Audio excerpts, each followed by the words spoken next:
So one of my hard rules as we approach Telford is no more shopping. Absolutely nothing under any circumstances. So we don't buy products, especially we don't buy products. We don't buy tools. We certainly don't buy model kits because we don't know what we're going to come across, and I want to save my budget just for Telford. So we don't do any shopping. Nothing to see.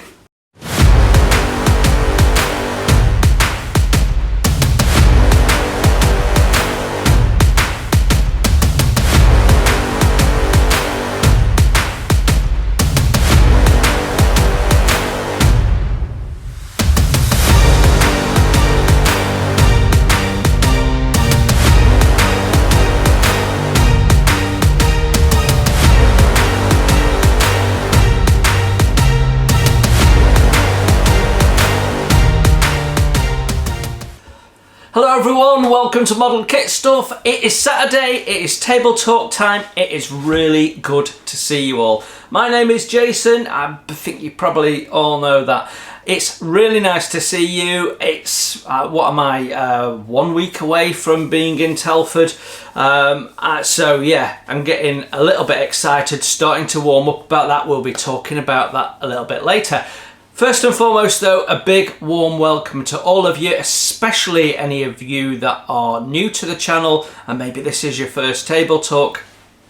There is actually a playlist of table talks. If you want to go and watch the last 2 years worth of table talks every Saturday, they are all in there.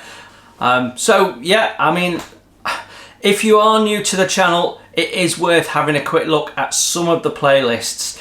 The quick tips, the tools, the product reviews, there's lots in there, and we're at, I don't know, what are we at, 250, 280 kit reviews, something like that.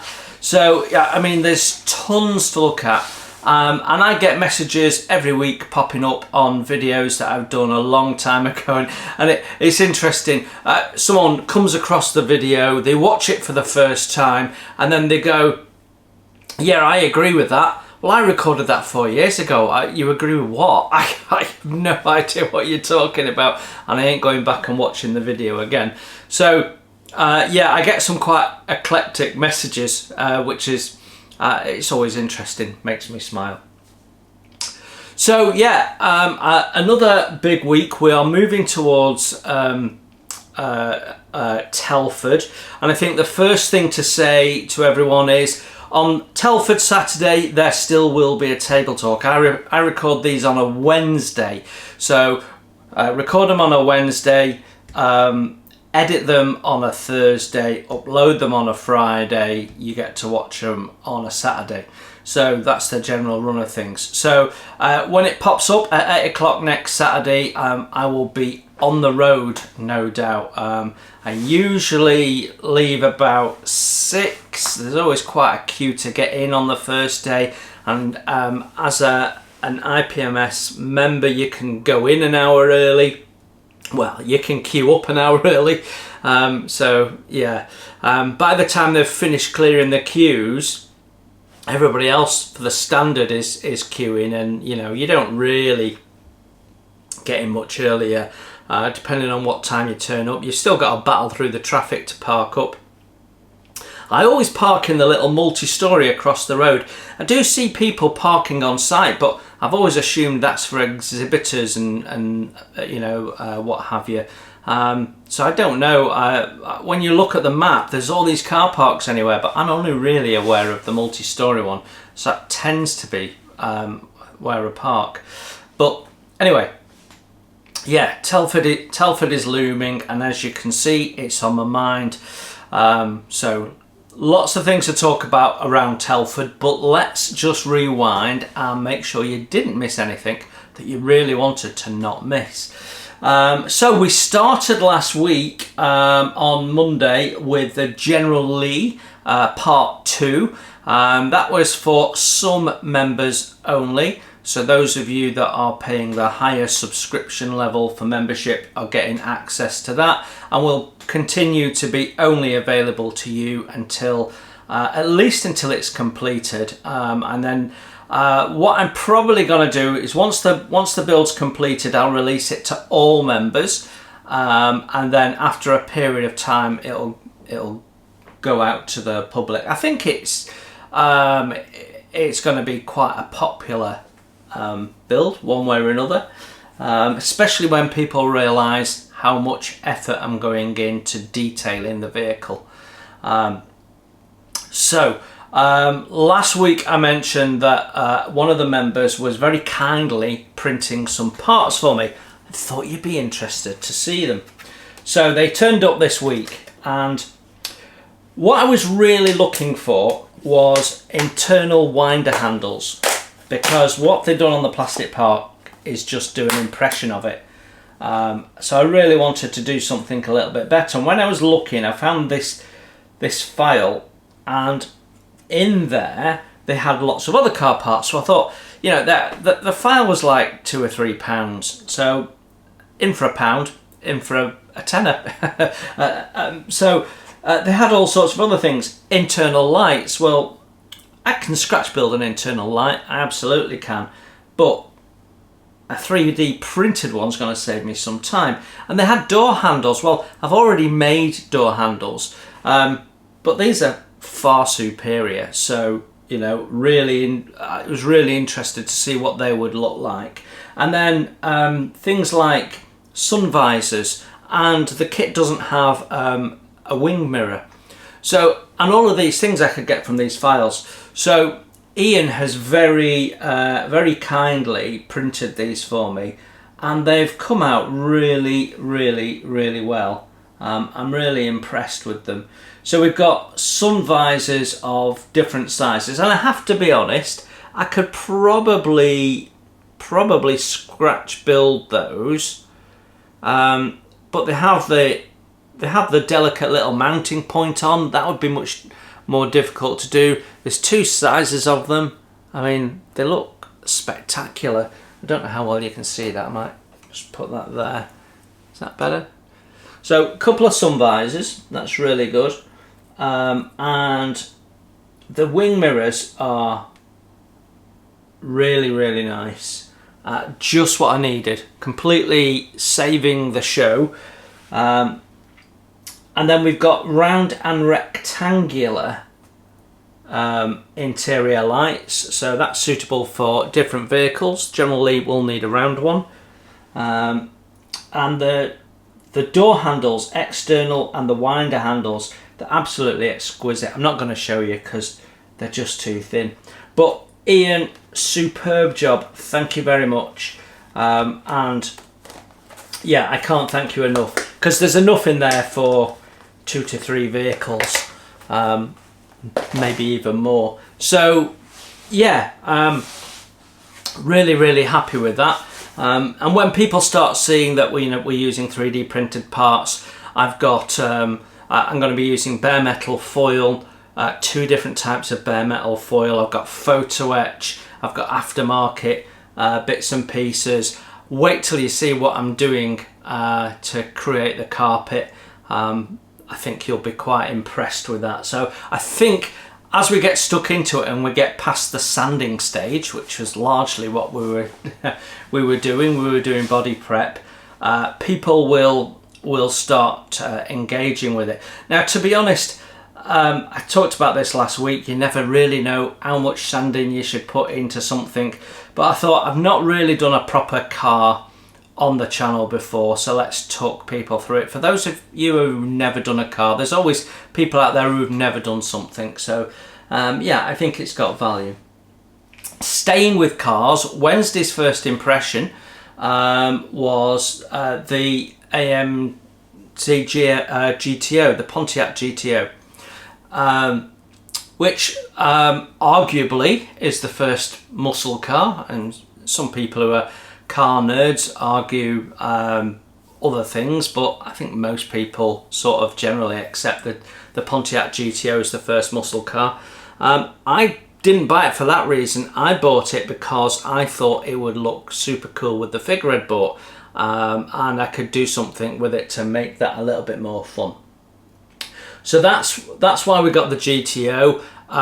It was it's fairly new and had just come out, so I thought I'd grab it while I could.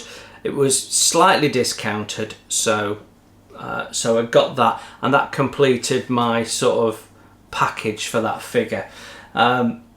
So last night, all being well, I've not edited it yet, but last night you should have got Panzer 4. We should be nearly done with that. I think if we've not completed it, we'll be completing it in the next video. So, and I think we touched on that a couple of weeks ago. So you've not seen it finished though, so let me show you. So the photo that I'm using in the thumbnail is before final painting, before final weathering, and before the figure's fitted. So I did that because you get to see the general layout of the tank a little bit more clearly. But yeah, there we go. That's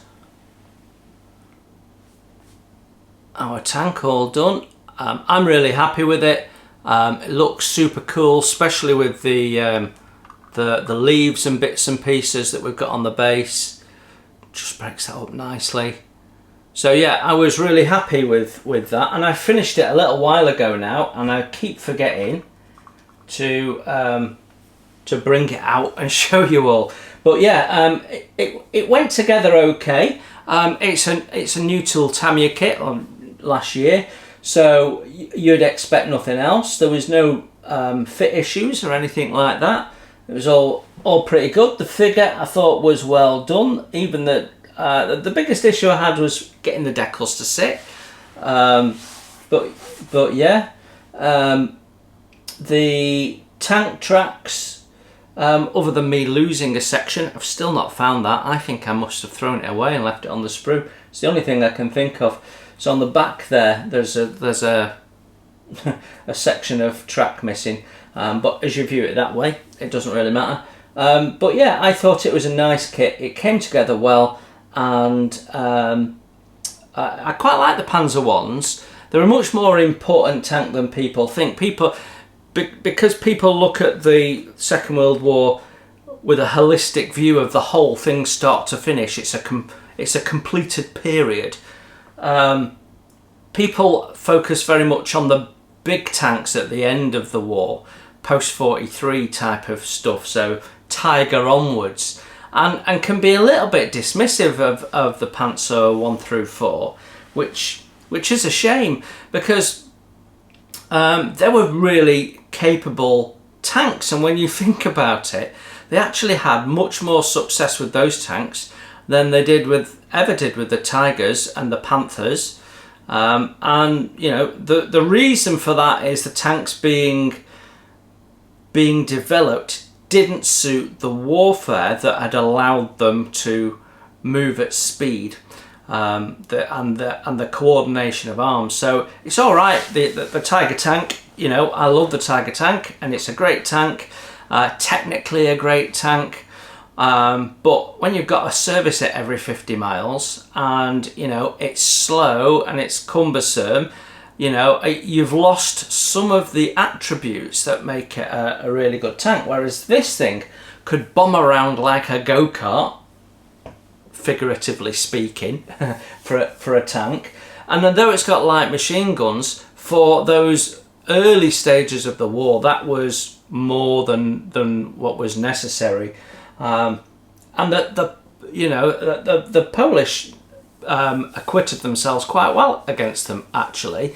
It's another part of the war that always bugs me, that the Polish get a bit maligned. And I remember reading a book that had a picture of Polish cavalry charging, and they sort of implied that that's what the Polish army was about, and it wasn't really. They did have mechanized stuff, and actually Poland was expected to last 2 weeks against an invasion like that, and that was supposedly enough for Britain and France to honour their obligations. And in the end, they held out for 4 weeks and gave the Germans a bloodier nose than is often recognised. And yeah, they were never going to win, but they did a tremendous job whilst they were still fighting.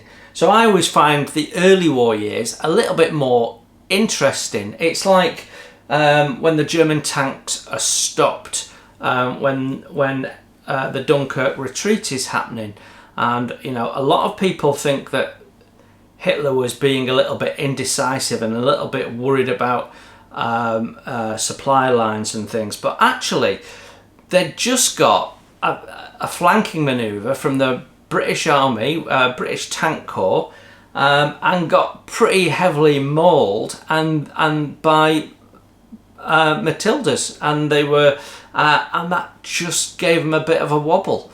It didn't last very long, but these things don't get talked about, and people focus on the propaganda of the time, which was the German army superior. Well, it has to be superior if it's beat the British and beat the largest standing army in the world, the French. Therefore, the German equipment and organisation must be better, and so they were always going to win. And it's nonsense. They had the British Army was the only fully mechanised army in the world. The Americans weren't fully mechanised. In fact, the Americans were still using the equipment that the British had given them in the First World War, so they could actually fight the war. Turned up in soft hats and stuff in the First World War. So I find it really interesting that period of time, the sort of the late First World War up to sort of 1942. It's a really interesting period in military development. So I really enjoyed building that as a result of that, because it fits squarely in my interwar interest period. So yeah, a really nice kit. I would definitely recommend it to everyone. It's got some issues. Unfortunately, they've designed it in a way that you can only model it in a way it would never be used. But it's not the first time Tamiya has made fundamental errors with German tanks. Their Porsche turret, of course we know they're all Krupp turrets. Tiger 2 has mixed up production runs, mixed up, I can't remember now if it was 3 or 4, but when I researched it on release, Tamiya completely mucked it up, and there was incorrect vents, and they'd put armoured bar belts on that were wrong, and all sorts of stuff. So it's not the first time Tamiya have messed up. They've certainly messed up on that, but most people wouldn't know. The kit goes together really well, and it's a beautiful looking model, so I was happy. So that gets us to what happened on the modelling bench last week. So that is what happened. It was General Lee week, and we focused on the engine. So I didn't do anything on the bodywork or anything else. I just focused on the engine. I did do the gloss black painting, or semi-gloss black painting inside the engine area. As I've said before, General Lee starts out life black. We did some detail painting, so that's a scratch made, don't know if you can see that, scratch made fan, because the one in the kit was short shot and dreadful looking. So we've done that. We have painted up and weathered the engine. We have painted up and started the process of painting up some of the parts, so the firewall there, and the magneto is part done, and we've scratch built a water bottle, a coil that wasn't there. We have heavily modified the two optional air filters to turn it into one, so that's nearly done. We'll be tonight actually, I'll be painting some of that. And we've made some spark plug cable tidies. We've painted up the bits around the timing belt. So lots of bits and pieces done. But in terms of actual modelling, I did very little this weekend because I had the house to myself.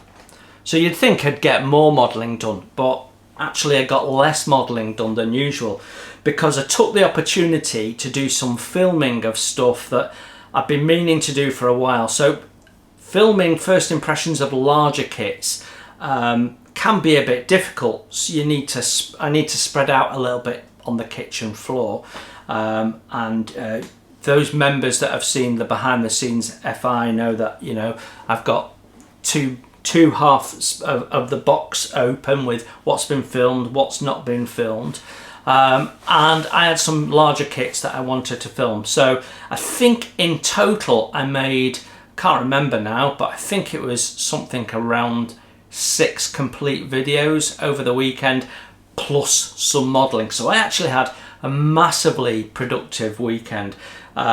We filmed 3 first impressions, a tool review, a product review, and something else that escapes me. Maybe we only did 5 videos. No, I'm fairly sure it was 6. But in those tool reviews, I know some of you that are members know I've got this, is the rope walk. So that's been filmed. So you'll be excited to see that coming soon. So if you build wooden model ships, we have a rope walk. It comes from Poland, I think it is, and it is such a cool bit of kit and very, very clever, and it doesn't take up all the space that rope walks traditionally do. You know, you've got to have it the length of a room, and you might have seen other people using rope walks on YouTube, and they've got, you know, a great big dedicated space. Don't need any of that for this, and it's super, super quick. It makes ropes a fraction of the time that I've seen other ropes being made. It's a much better product, and it's the cheapest motorized rope work I've come across. It's a really great product, so looking forward to sharing that with you. So yeah, a productive weekend, really productive weekend, but not quite in the way that we would like in terms of progressive models. So that's what happened on the bench. That then gets us to stash ads. So yeah, I absolutely have a rule of not buying anything. However, if something's staring you in the face and you really, really want it, and it's been quite heavily discounted, you'd be a fool not to, wouldn't you? Wouldn't you though? Wouldn't you though? I know it's a sickness, but you know, my medicine is right here. So this is the Revell 1:24 scale Type 1 camper van, and I actually want one of these in real life. You know, that would be my dream vehicle. I've never owned a camper van. I once hired one for a week and went on holiday round Cornwall in a Type 2 camper van. I forget the name of it. It was powder blue with a white roof, and the amount of attention you get driving that, I was a bit daft. I hired it from a place in North Wales, not far from where I live, and then I drove it all the way to Cornwall. There was a learning. If you want to drive around Cornwall in a camper van, hire it in Cornwall. Drive down in your car and then hire the camper van for short journeys. Of course, no power steering. You know, I had the top of my arms were like Popeye after a week. But a lot of fun, and the amount of tension you get. So I remember we went to Jamaica Inn, and we stopped at Jamaica Inn with the camper van, and this coach of German tourists had the coach driver stop because several people on the coach wanted to come and take photographs of it, which was interesting. And driving down the motorway, you've got lots of people giving you smiles and giving you waves and looking on at it sort of enviously, thinking it's ours, and of course it's not, it's a hired one.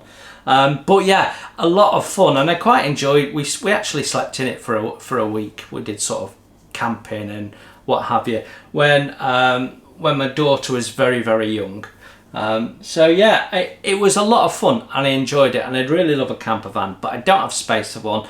I certainly don't have the means to maintain one myself, so it would be a costly thing to own. So this is living the dream through the fantasy of scaled plastic. And yeah, it's got full interior, full engine. It's level 5, so it's got a high part count. What is it? 190 parts thereabouts. And it looks pretty well detailed, but I'm not going to build it quite like this. My intention is to drop the suspension, make it look a little bit more custom, but still keep it as a camper van. But we're not necessarily going to do those colours. We're going to make it look a bit funky and what have you, and just have a lot of fun. If I was buying a camper van Type 1 and money was no object and I was going to customise it, that's what I'm going to do. My model's going to reflect the real dream, if you like. I'm never going to have the real one, so let's do it in plastic. And it came up at a great price, so you know, it's purchased. So yeah, that should be a lot of fun at some point one day, who knows. Yeah, so that's why we got that. Normally I'd absolutely not be buying something a couple of weeks before Telford. So yeah, there we go. So that then brings us on to what's coming up next week. Well, I don't know for sure, but I think we've got another model kit extra stuff. I think we've got one of those coming up, possibly tomorrow, possibly Monday. Wednesday, we've probably I remember what the other video was. I did a comparison of the Lady Nelson to H&M Sherborne. That could be what comes out on Wednesday. Interesting little comparison video, because I've been asked a few times, because I've reviewed a number of Vanguard kits, what other kit brands I'd recommend. And one or two people have emailed me and said, I've been looking at the Lady Nelson, what do you think? Have you got any experience of it? Well, I've had the kit for some time. I actually bought it second hand on eBay, and I've been meaning to do a first impressions of it. So I filmed the first impressions, and it's almost an identical kit, and it was designed by Chris as well, of Vanguard Models. So it's interesting in two ways. It's interesting to see what's done differently when you've not got the constraints of an employer. So I mean, I don't know this, but I can only imagine that, you know, Amati would give various constraints, budget, materials, so on and so forth. So a combination of design evolution, different ways of doing things, using different materials and that sort of stuff. It's interesting to see the differences when the same designer tackles essentially the same ship. It's the same class of ship, built for the Royal Navy for the same reasons, used to run down smugglers. It's very similar to a smuggler's ship, which was why of course they used that design of vessel.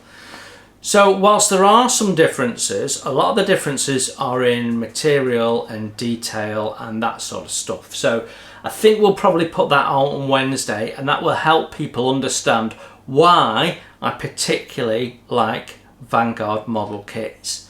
So yeah, hopefully we'll get that out on Wednesday. Shouldn't take too much editing that. And then Friday we should be on another Lady Eleanor, I think. So yeah, my week ahead is working on the Lady Eleanor, but I won't be doing anything obviously the weekend that I'm at Telford. But to resolve that, I've taken my last 3 days holiday. So this week coming up, I've got a long weekend. I'm off the Monday and the Tuesday, then I'm in work Wednesday, Thursday. Schools go back, so Alice is in school. I've got to pick her up, so it makes sense for me to be in the office. And then the Friday before I'm off, so I can do any last minute prep, edit edit videos so that we've got stuff over the weekend, and the channel keeps the doors open, and get myself sorted for going down and all that sort of stuff, and then do a little bit of modelling. Although I am being pressured, I've got to say, I am being pressured by she who must be obeyed to be making my mince pies. So it was really interesting. I put a picture up maybe a couple of years ago. I make my own mince pies. I don't buy them from the shop. They're horrible things in the shop. So I make my own mince pies, and someone in the US thought they were savoury. So I'd never come across a mince pie before. So I might actually do a model kit, other stuff, making mince pies, just for fun, just for kicks. I actually do it off an old 90s Jamie Oliver recipe.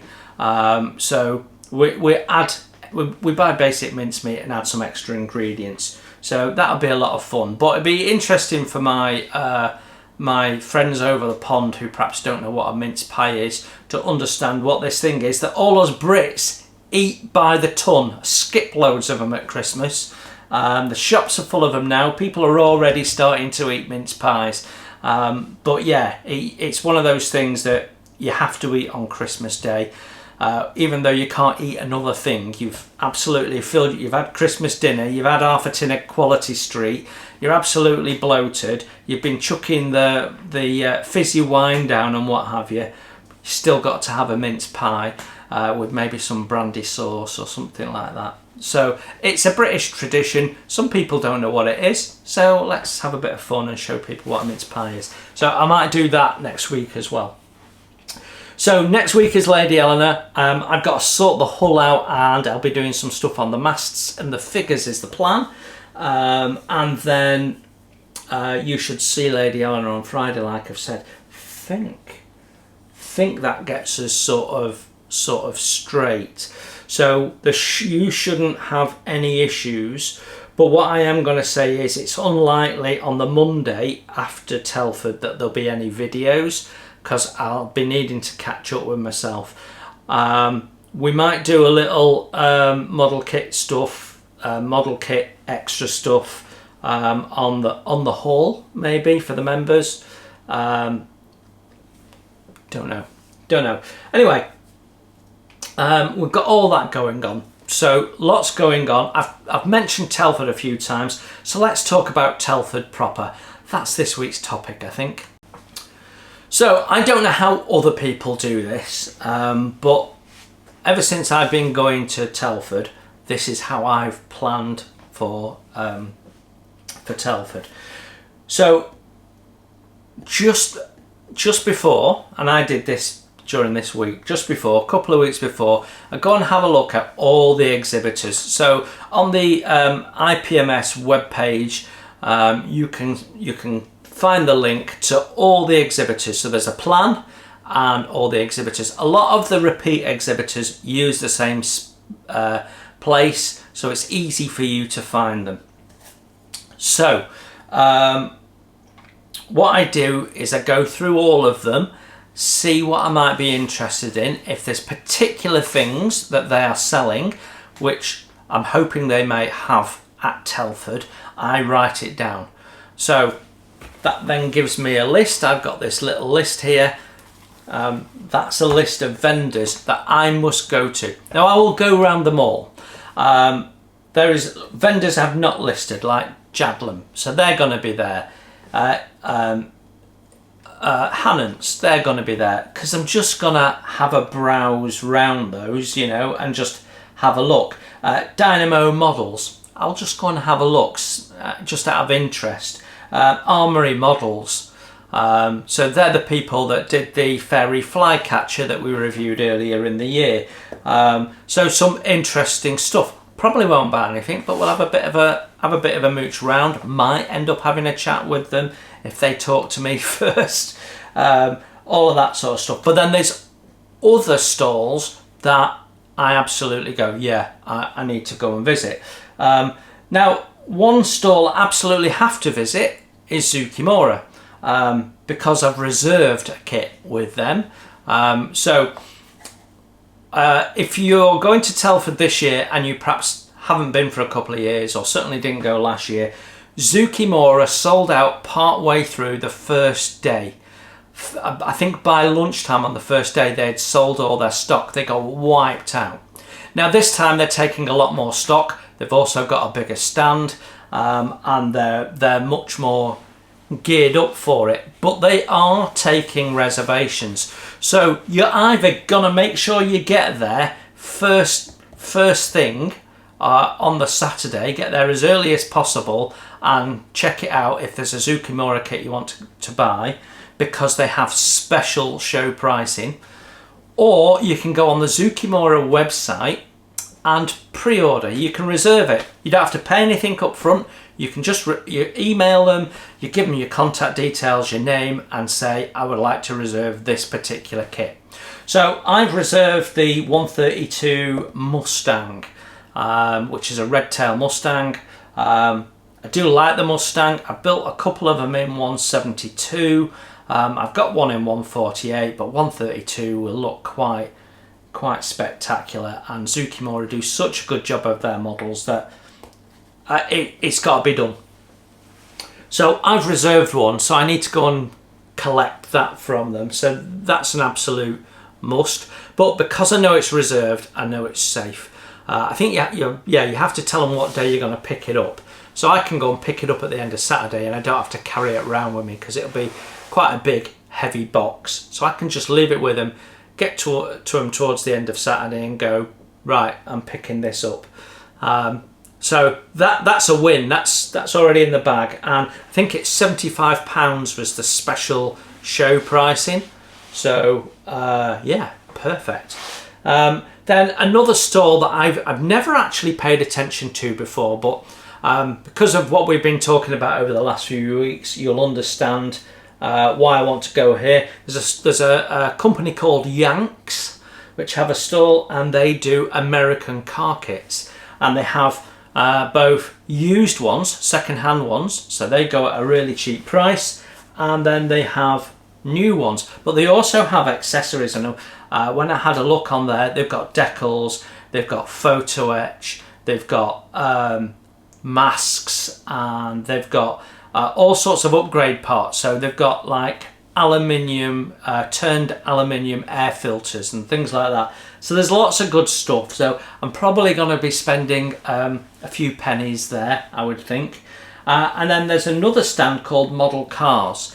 And it's mainly Hasegawa modern stuff, which I have no interest in, but they do have, certainly on their website, they do have a lot of the re-released Hella stuff. And there's one or two of those French like Renault vans and stuff that are a bit quirky that catch my eye, and a couple of the Citroens. So we might have a look at that. We might not end up buying anything, but we'll go and have a look. Then there's a stand called KFS, and they do multimedia lorries. And there's a couple of lorries I'm very interested in. They're sort of 40s, 50s lorries. Those of you that grew up in the 60s and 70s will know them because you'll have seen the British Army still using them and maintaining them. But they're always out of stock on the website. So I'm hoping they're out of stock because they've been feverishly producing them to take them to Telford and sell them at Telford. So I'm going to go and visit them. They are not cheap. They are between 180 and 330 pounds, these kits. So the channel could do that, and we can have something a little bit different to show. So if it makes sense, we'll do it. If it doesn't, we won't. So there's that. There's Friendship Models doing figures. I want to go and check those out. They do have 124 figures as well, which could be interesting. There's a company called Foxhop Models, and it's lots of 3D printed stuff, but importantly they've got jerry cans and water cans, Cold War period. So ideal if you want to replace those dreadful things Airfix put on the Stalwart.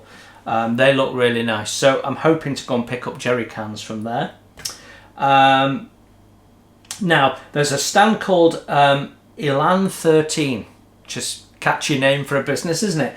And they've got 124 figures, one of which is a pilot, RAF pilot with a dog, which I think will look splendid next to my Airfix Spitfire when we build it. So I might well go and buy that. So I've got that on the list to go and look at. Edward are there. Now Edward have an update set, photo etch update set for the Jag, for the 148 Airfix Jag. So I'm not so much interested in that, but they've got all the resin parts and bits and pieces. Not really interested in that, but they do have the remove before flight tags and seat belts, which you need, seat harnesses. So I always find the Edward stand a nightmare to navigate. They've got all this photo etching boxes. I don't want to stand there like I'm in a massive record shop trying to find the one thing I want.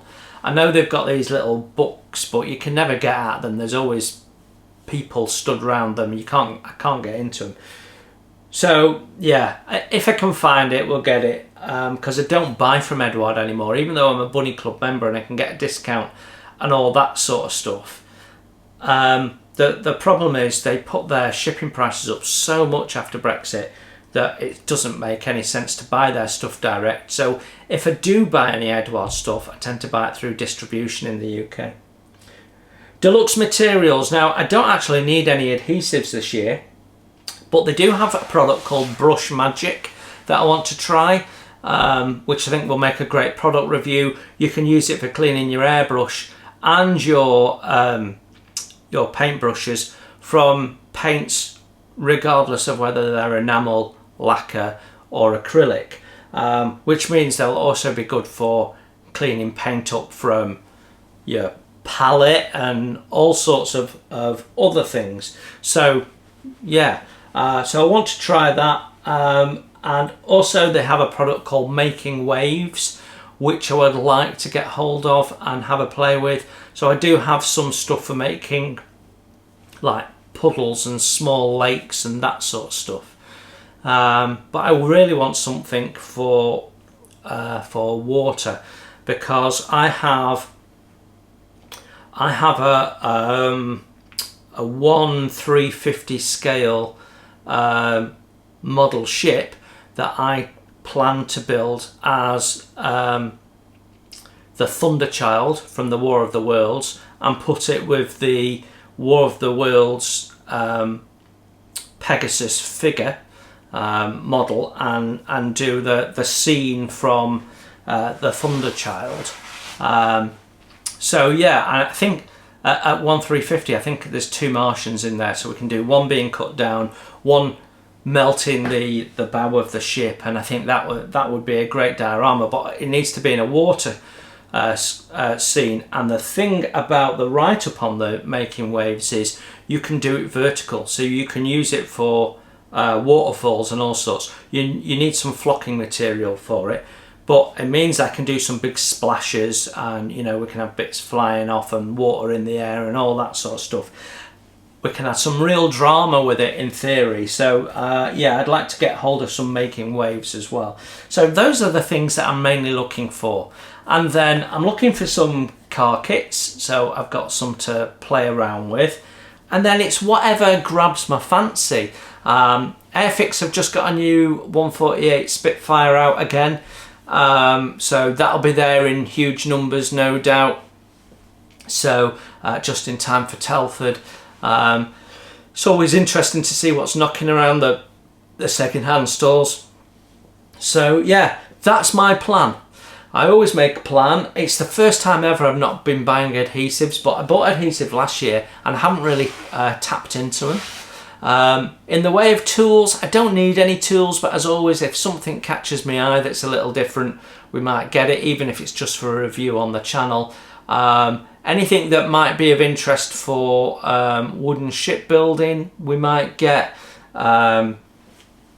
Don't know. I am looking at wanting to get 1 or 2 more items of scratch build material, so metal tube and stuff like that, which will be handy for maybe making movable hinges and things on cars, and also material that I can use. So I'm thinking thin metal sheet, not quite foil thin, that I can cut out and use to make hinges and stuff for wooden ships and things like that. So there's all sorts of things that I'm looking at. I'm no doubt taking a haul. Any of you that have ever been to IKEA and see the big blue bags, I'll be taking a couple of those, and we might do a couple of trips to the car. But we've got the nice bigger boot now. I'll be dropping the smuggling floor right down to the bottom. Don't need to smuggle. She knows I'm going to Telford, and she knows I'm spending money, and she knows it's also the channel's money, so it's not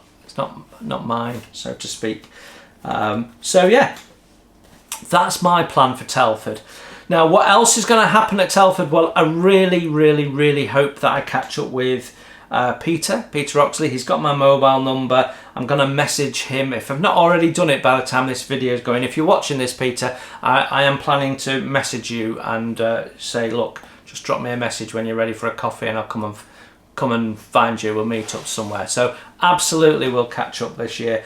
And any of you that see me, if you want to say hi, say hello, introduce yourself, you know, you're more than welcome to do so. I love talking to you all. It's a lot of fun. I'm there for 2 days. I've got no time pressure. I'm getting there as early as I can on the Saturday.